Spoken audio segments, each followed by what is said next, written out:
এক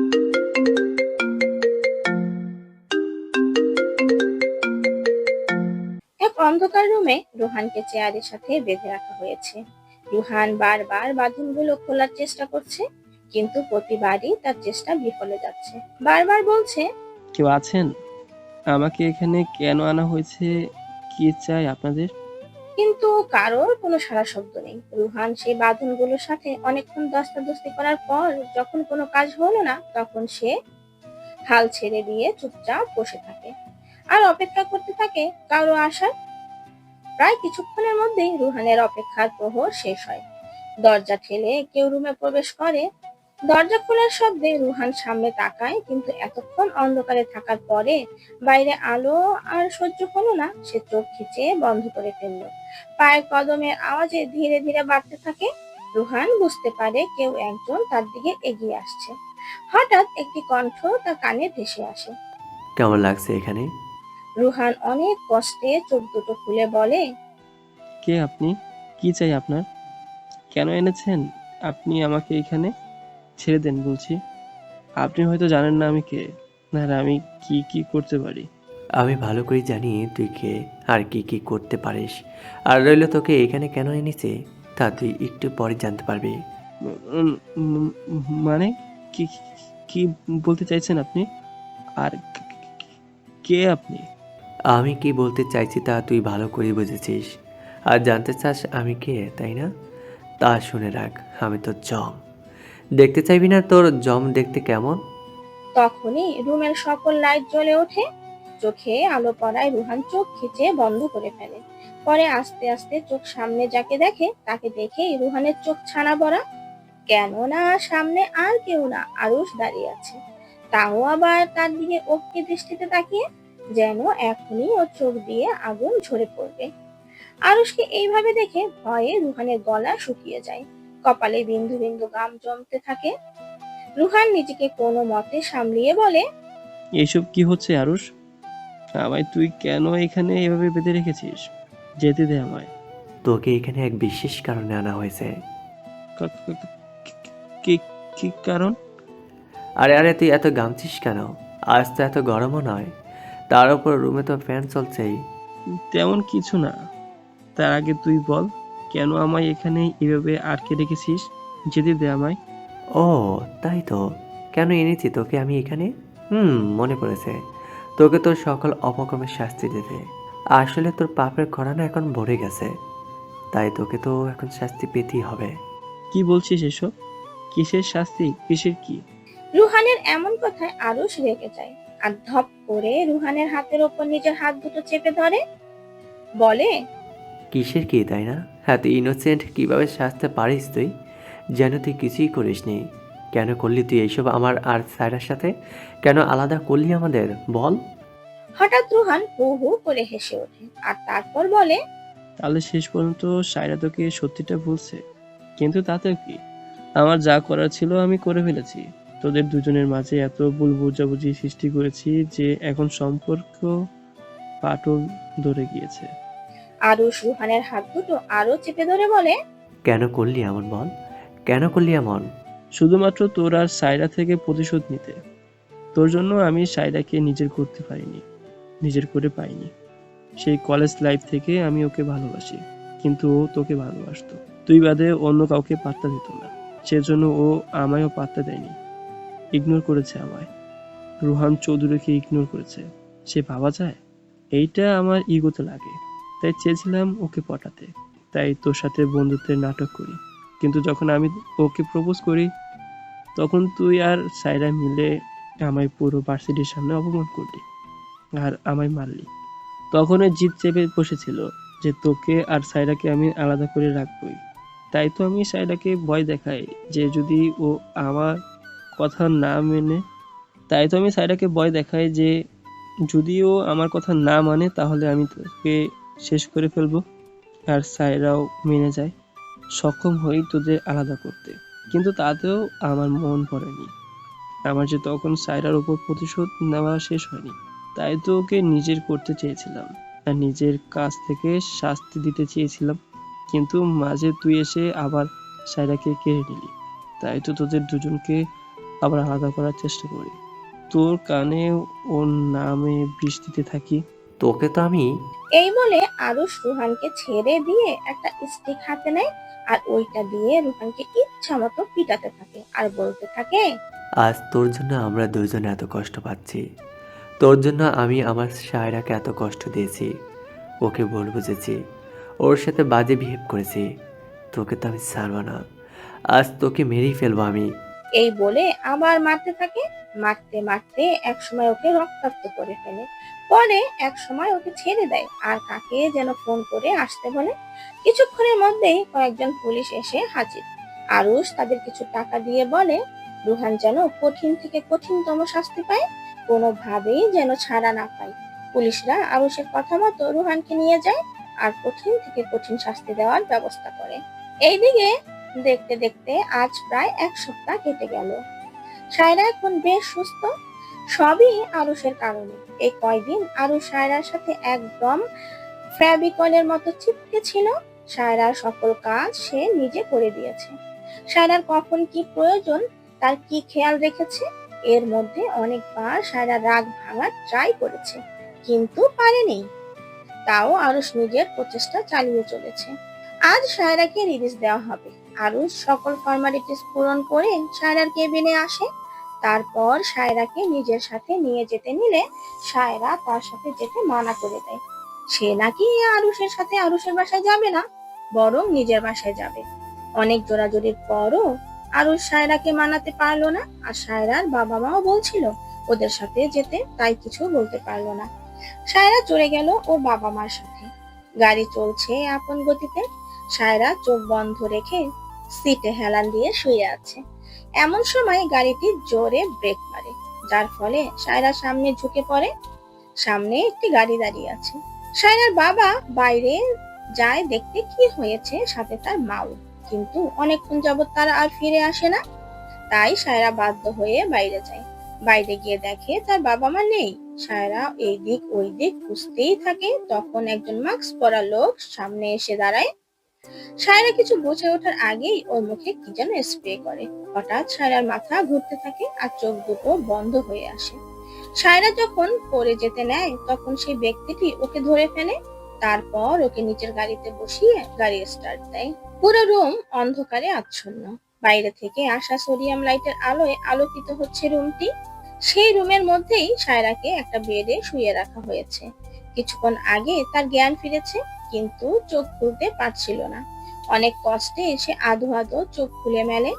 চোখ খুলে সে বসার চেষ্টা করে। কোনো মতে সে উঠে বসে। তারপর মাথায় হাত দিয়ে বসে। মাথাটা একদম ভার হয়ে আছে। তারপর সে চোখ ঘুরিয়ে চারিদিক পর্যবেক্ষণ করতে থাকে। অন্ধকার হওয়ায় তেমন বোঝা যাচ্ছে না। বাইরে আবছা আলোতে এতটুকু বুঝতে পারছে যে কোনো রুমের মধ্যে আছে। সায়রা মনে করার চেষ্টা করতে থাকে সে এইখানে কিভাবে এলো।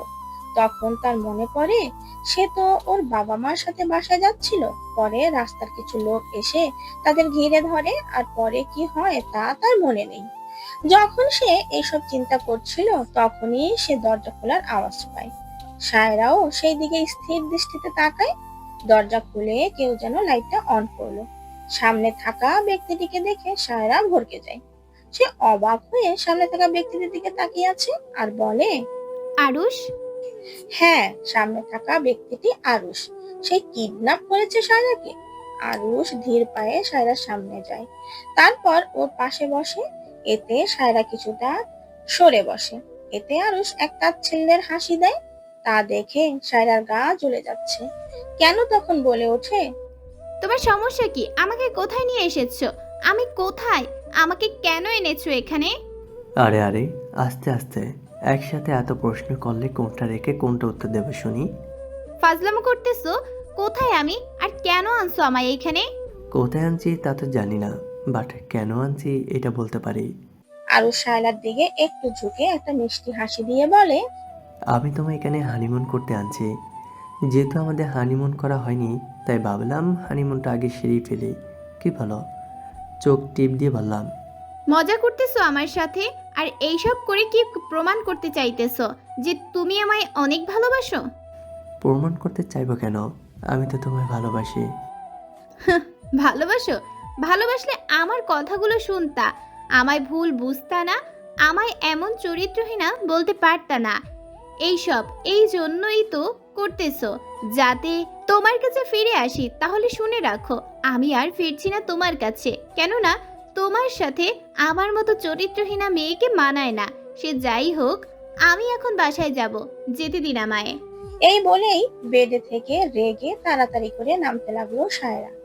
এতক্ষণ আরুষ চুপ করে নীরব দর্শকের মতো সায়রার সব অভিযোগ শুনছিল, কিন্তু এখন সায়রাকে উঠতে দেখে তাড়াতাড়ি করে হাত টান দিয়ে তাকে বেডে বসিয়ে তার হাতগুলো নিজের হাতের মধ্যে নিয়ে করুণ ভাবে বলে, সরি জান, আই এম সো সরি। আমি জানি আমি অনেক বড় অপরাধ করেছি, আর আমার অপরাধের এত সহজে ক্ষমা নেই, তাও জানি। কিন্তু আমাকে একটা সুযোগ দাও, আমি এবার তোমাকে কোনো অভিযোগের সুযোগ দেব না। প্রমিস, কোনো কষ্ট দেব না, অবিশ্বাস করব না, সব সময় আগলে রাখবো। প্লিজ আমাকে আর একটিবার সুযোগ দাও, প্লিজ। সায়রা আরুষের এমন করুণ চাহনিতে নিজে আরো দুর্বল হয়ে যাচ্ছে। দুর্বল না হয়ে উপায় কই? সে যে আরুষের প্রতি আগে থেকেই দুর্বল। আরুষের সামনে সে যে নিজেকে শক্ত রাখতে পারে না নিজেকে ঠিক রাখতে। আরুষের চোখের দিকে তাকালে সে সব ভুলে যায়, কিন্তু সব কি চাইলেই ভোলা যায়? তার যে বারবার আরুষের করা সেই ব্যবহারের কথা মনে পড়ে যায়। সায়রা আরুষের চোখের দিকে তাকিয়ে বলে, সবকিছু মেনে নেওয়াটা কি এতই সহজ? আমি তোমাকে কি করে আবার আগের মতো মেনে নেব? কি করে তোমার করা প্রত্যেকটা ব্যবহার ভুলে যাব? আমি ভেঙে গেছি আরুষ, পুরোপুরি ভেঙে গেছি। তোমাকে মেনে নেওয়া আমার পক্ষে সম্ভব না। তাই এর জন্য ভালো তুমি তোমার মতো থাকো, আর আমায় আমার মতো থাকতে দাও, যেতে দাও আমায়।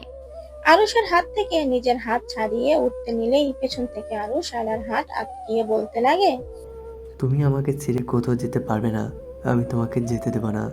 সায়রা পেছন ফিরে আরুষের দিকে তাকিয়ে বলে, কি বাচ্চাদের মতো কথা বলছো? কি সত্যি পাগল হয়ে গেছো নাকি? আমি তোমার সাথে থাকতে চাই না, তাই বলে কি তুমি আমার সাথে জোর করবে? তুমি নিজেকে কি ভাবছো শুনি? যখন খুশি নিজে থেকে টানবে, যখন খুশি দূরে ছুঁড়ে মারবে, যা খুশি তাই করবেন, আর আমি চুপচাপ সবকিছু মেনে নেব? না, তা কখনোই হবে না। আমি এখনই চলে যাব।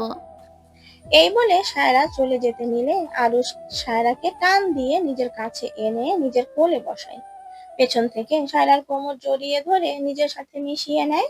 তারপর সায়রার কানের কাছে মুখ এনে স্লো ভয়েসে বলতে থাকে, yes, I have gone mad. তোমার প্রেমে পাগল হয়ে গেছি, আর এই পাগলকে সুস্থ করতে যে শুধু তার সায়রাকে বড্ড প্রয়োজন। তাই তো তোমাকে কিডন্যাপ করে এনেছি, নিজের কাছে রাখার জন্য, নিজের বুকের মাঝে সারা জীবনের জন্য বন্দি করতে, ফেলা হানিমুনটা সেরে ফেলতে। সায়রা এবার হালকা ঘাড় ঘুরিয়ে আরুষের দিকে ফিরে রেগে বলতে লাগে, তোমার না কিডন্যাপার হওয়া দরকার ছিল। না না, শুধু কিডন্যাপার না, দ্য মাস্টার মাইন্ড কিডন্যাপার হওয়া দরকার ছিল। কারণ তোমার স্বভাব একদম গুন্ডাদের মতো, প্লাস দেখতেও গুন্ডাদের মতো। বলেই একটা ভেংচি কাটে। আরুষ ভুরু কুচকিয়ে বলে, what do you mean by গুন্ডাদের মতো দেখতে? গুন্ডাদের মতো দেখতে মানে গুন্ডাদের মতো দেখতে? হুম। আমি মোটক গুন্ডাদের মতো দেখতে না, আই এম এ চার্ম বয়। জানো, আমার ওপর কত মেয়ে ক্রাশ ছিল। অ্যাবরোড থাকতে সব মেয়েরা আমি বলতে পাগল ছিল। হ্যাঁ, পাবনার পাগলিরাই পাবনার পাগলদের উপর ক্রাশিত মাসিত হয়। আর আরুষ দাঁত বের করে হেসে বলতে লাগে। আমার প্রশংসা করার জন্য ধন্যবাদ। সায়রা তখন নাক ফুলিয়ে সামনে ঘাড় ঘুরিয়ে ফেলে, কাঁদো কাঁদো ফেস করে বিড় করে বলতে লাগে, না জানি আব্বু আম্মুকে কি করেছে এই গুন্ডা, কই আছে কে জানে, ফোন তো দিতে পারতেছি না, ফোন কই যে কে জানে। আরুষ সায়রার ঘাড়ে নিজের থুতনি রেখে মুচকি হেসে সায়রার গালের সাথে গাল লাগিয়ে বলে, তা নিয়ে তোমাকে ভাবতে হবে না জান। আমি শ্বশুর আব্বা আর শাশুড়ি আমাকে একদম ঠিকঠাক মতো বাসায় পৌঁছে দিয়ে এসেছি, আর তাদের জানিয়ে এসেছি যে আমি তোমাকে নিয়ে হানিমুনে যাচ্ছি। প্রথমে আপত্তি করলেও আমি ঠিক মানিয়ে নিয়েছি। সায়রা ভুরু কুচকিয়ে আরুষের দিকে তাকায়, তারপর বলতে লাগে, আমরা কোথায় আছি? হুম, তা তো বলা যাবে না, টপ সিক্রেট। আমার মোবাইল কই? দাও তাহলে, বাসায় কথা বলবো। হুম, আমি আমাদের হানিমুনে কোনো ডিস্টার্বনেস চাই না।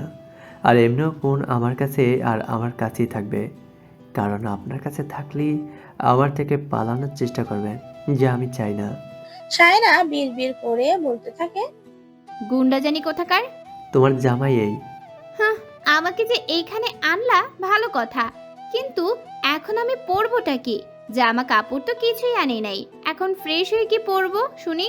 কেন জান, বাদ তাওয়াল আছে না, ওইটা পরে থাকবা। আমি তো, আমার সামনে আর কিসের লজ্জা সরম। কি? এত জোরে চিৎকার দেওয়ার কি আছে? কানের পর্দা ফাটিয়ে দিবানি? আমি তো জাস্ট মজা করছিলাম।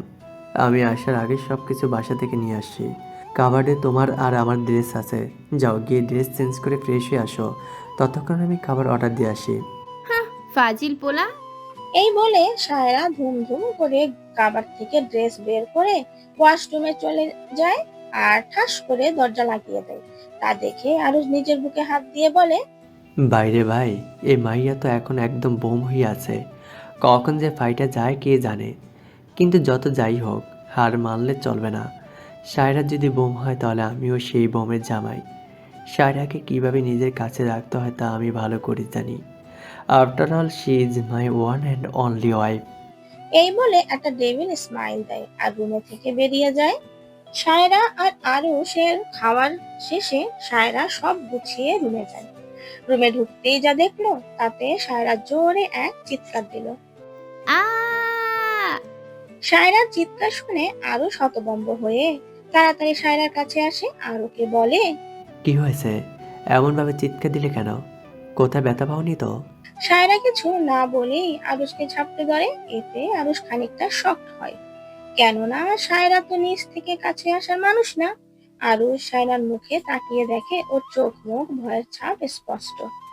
আরুষ বুঝে উঠতে পারছে না সায়রা এমন দেখলো যে এমন ভয় পাচ্ছে। কি হয়েছে? এইভাবে ভয় পাচ্ছ কেন? বলো আমাকে। ও ওইখানে। কোনখানে? সায়রা এক আঙ্গুল দিয়ে সামনের দিকে ইশারা করে। আরুষও সেইখানে তাকায় আর বোঝার চেষ্টা করে আসলে কি দেখে সায়রা ভয় পাচ্ছে। আরুষ ভালো মতো পর্যবেক্ষণ করার পর সে বুঝতে পারলো সায়রার এমন ভয় পাওয়ার কারণ। আরুষ তখন হো হো করে হেসে ওঠে। হাসতে হাসতে ওর দম বন্ধ হয়ে আসতেছে। অনেক কষ্টে নিজের হাসি থামিয়ে বলে। তুমি আর শুধরালে না। তুমি সেই আগের মতো ওই আরশোলাকে দেখে আবার ভয় পাচ্ছ? সায়রা মুখ উঁচু পাঁচু করে বলে। হুম। হায় রে, তুমিও না? এই বলে আবার হাসতে থাকে। সায়রা ছোট থেকে আর আর শোলাকে অনেক বেশি ভয় পায়। ভয় পায় বললে ভুল হবে, জমের মতো ভয় পায়। যেখানে আরশোলা দেখবো সেখানেই শায়লা চিল্লাচিল্লি শুরু করে দেয়। একবার সে রুমে আরশোলা দেখছিল, তা দেখে কি চিল্লানি! ভয়ে সায়রা ওদের বাগানে গাছের উপরে উঠে আরশোলা আরশোলা চিৎকার করে পুরো মহল্লার এক করছিল। সবাই তো ভেবেছিল হয়তো ডাকাত পড়েছে, কিন্তু পরে জানতে পারে আসল কাহিনী। সারাদিন গাছের উপর বসেছিল। সেই দিন আরুষ ওকে অনেক কষ্টে গাছ থেকে নামায়, কিন্তু ওই দিনের পর আর ওই রুমেই যায়নি। রুম চেঞ্জ করে ফেলেছিল এই বলে যে এইখানে আরশোলা আছে। এখনো আরশোলা দেখলে ভয় পায়, আগের চেয়ে একটু কম, কিন্তু তাও দেখলে চিৎকার করে মাথা নষ্ট করে ফেলে। প্লিজ সরিয়ে দাও না, আমার অনেক ভয় করতেছে, প্লিজ। আরুষ কিছু বলতে গিয়েও থেমে গেল। তারপর কি জানি ভাবলো, ভাবা শেষে ওর মুখে এত দুষ্টু মিষ্টি হাসি ফুটে ওঠে। আমি সরিয়ে দিতে পারি, বাট এতে আমার লাভ কি? আরে ভাই, এইখানে আমার জান পরাণের কথা, আর তুমি আসছো তোমার লাভ নিয়া। আরুষ ভাই শব্দটা শুনে রেগে গিয়ে বলে। ওই, আমি তোর ভাই লাগি এখন, যে আমার ভাই কইতাছো? আরে ভাই থুক্কু, আমার পেয়ারের জামাই, মেরে পতি পরমেশ্বর, আমার কথা এত কান না দিয়া ওই লিচুর বিচি থুক্কু, ওই কালা কাঁঠাল, ধ্যাত কি কইতাছি, ওই আরশোলা সরাও। সরাবো না। সায়রা এখন কাঁদো কাঁদো হয়ে বলে। জামাই, ও জামাই, এমন কয় না তুমি বাদে আমার এই রুমে এখন আসেই বা কে বলো, প্লিজ সরাই দাও না। আচ্ছা, সরিয়ে দেবো, কিন্তু এর বদলে আমি যা যা বলবো তা কিন্তু তোমায় করতে হবে।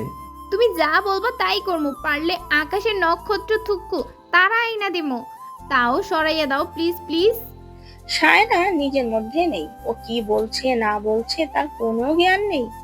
ওর তো এখন পুরো অ্যাটেনশন ওই আরশোলার দিকে।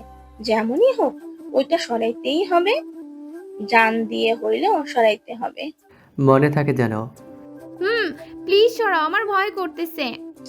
আরো সায়নাকে নিচ থেকে সরিয়ে একটা খালি কোয়ান্টাম খুঁজে বের করে, তারপর তা দিয়ে ওই আরশোলার সামনে যায়। তারপর ওইটাতে ধরে এক কন্টেনারে ভরে বাইরে রেখে আসে আর হাত ধুয়ে নেয়। পরে সায়রার সামনে এসে দাঁড়ায়।